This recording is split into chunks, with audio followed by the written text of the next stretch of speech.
Les hommes donnent des noms à tout. Ils nomment les personnes, les idées, et les faits, et ce faisant, ils construisent des figures illustres. Parmi elles, les pionniers reçoivent une mise en avant particulière, comme s'ils étaient dotés d'une capacité rare. Ce culte des figures individuelles obscurcit la vérité la plus simple, celle qui révèle que la puissance créatrice est inhérente à tout être.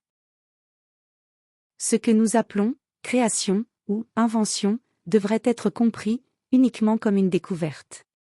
Dans ce contexte, rien ne surgit du néant. Tout est le fruit de la capacité de rationalité qui habite chaque individu. Ainsi, toute découverte pourrait toujours être réalisée par quelqu'un, à un moment donné, en utilisant des outils qui appartiennent à la nature humaine dans son ensemble.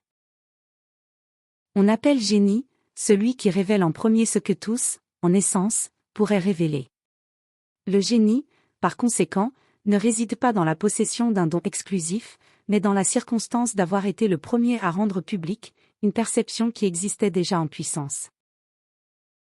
Tôt ou tard, toute découverte émergera, par nécessité, par hasard, ou par maturation collective. Il existe encore des découvertes qui ont déjà été faites, mais qui restent limitées à quelques-uns.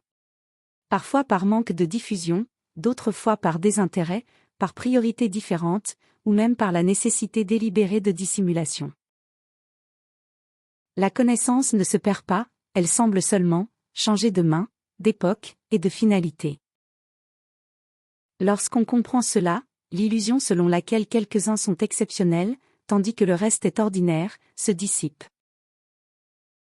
La véritable différence ne réside pas dans la capacité, mais dans l'opportunité, dans le contexte, et dans la disposition à regarder ce qui a toujours été à la portée de tous.